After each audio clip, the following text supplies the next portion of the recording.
সুখ যদি নাহি পাও, যাও সুখের সন্ধানে। এই ভদ্রলোকের গান শুনে সুখের সন্ধানে গেলেই ঘটতে পারে সর্বনাশ। বিশেষ করে কপাল পুড়তে পারে নারীদের। শৌখিন নারীরা সুখের সন্ধানে একা একা পাহাড় কিংবা বন বাদার ঘুরে এসে নিজের নগ্ন ভিডিওটি হয়তো দেখতে পারেন অন্তর্জালে নিজের ফোনের ডিসপ্লেতে। অভিযুক্তের নাম তমাল, মানে তৌফিক আহমেদ তমাল। একজন মাউন্টেইনার তিনি, ট্রেকার ও ট্রাভেলারদের কাছে বেশ পরিচিত। সম্প্রতি নেপালে গোপনে মালয়েশিয়ান এক তরুণীর গোসলের ভিডিও ধারণ করে দেশের মুখ অন্ধকার করেছেন এই কীর্তিমান। এমন অভিযোগ উঠেছে তমালের বিরুদ্ধে। তমালের ফেসবুক আইডি থেকে জানা গেল তিনি single. Attitude Hunter guide and gear নামে এক প্রতিষ্ঠানের অ্যাডমিন।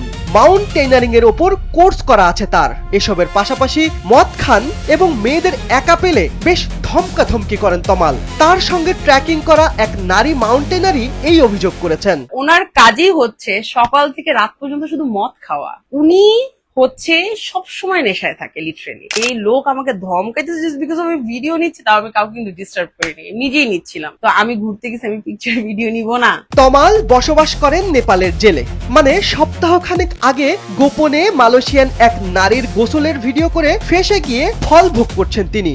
এ নিয়ে নিউজ হয়েছে কয়েকটি, তবে কোনো এক জাদুর বলে নিউজগুলো জনসাধারণের চোখে পড়েনি। বিষয়টি মানসিকভাবে পীড়া দিয়েছে বাংলাদেশের জনপ্রিয় অভিনেত্রী সাদিয়া জাহান প্রভাকে। প্রতিবাদী স্বভাবী এই অভিনেত্রী তমালের কুকীর্তির ফিরিস্তি দিয়েছেন এমপিবির ফোনে। তমাল হচ্ছে একজন ট্রেকার আর মাউন্টেইনার বলে ওদেরকে। ওকে নিয়ে বাংলাদেশে অনেক ফিমেল ট্রেকাররা বা টুরিস্টরা ওর ব্যাপারে কমপ্লেন করছিল। যাই হোক, এখন ও যেটা করছে সেটা হচ্ছে পোখারাতে একটা মানে মেয়েটা মালয়েশিয়ান, ও শাওয়ার নিচ্ছিল। ওই শাওয়ারে ও লুকায়ে ওর ফোনটা ওখানে সেট করে রাখছে। মেয়েটা আসলে দেখতে পারছে, মেয়েটা দেখতে পেরে ও চিৎকার দিছে এন্ড ও বুঝতে পারছিল যে এটা একটা আইফোন মানে কোন একটা মডেলের নাম বলছে। তখন ওই ফোনটাই আসলে বের করা হয়েছে। যখন ওকে চার্জ করা হয়েছে তখন নাকি দেখছে যে এই ফোনটাতে শুধু এই মেয়েটার শাওয়ারের ভিডিও না, আর এরকম অনেক মানে ও যেখানে যে টাঙ্গুয়ার হাওটার যেখানে যেত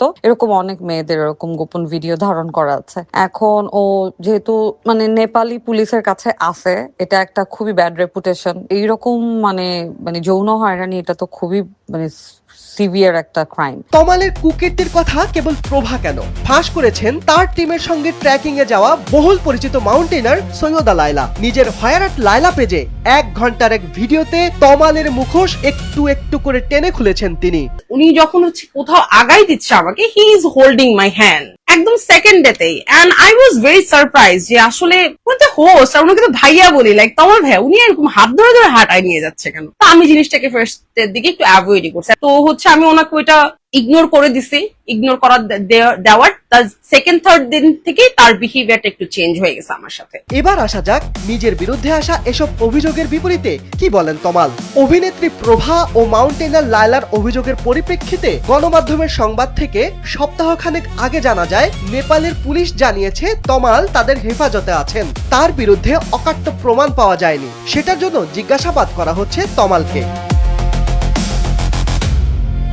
তমালের দুজন সহকর্মী ও নেপালি একজন গাইড নাম প্রকাশ না করার শর্তে গণমাধ্যমে জানিয়েছেন অভিযুক্তের দাবি এই ঘটনা ভুল বোঝাবুঝি। তিনি হোটেল ও আশপাশের দৃশ্যের ভিডিও করছিলেন। সহকর্মীদের কাছে তিনি দাবি করেছেন মালয়েশিয়ান ওই টিমের সঙ্গে তর্কাতর্কি ও উদ্ধত আচরণের জন্যই তাকে ফাঁসানো হয়েছে। শিবলি আহমেদ, এমপিবি।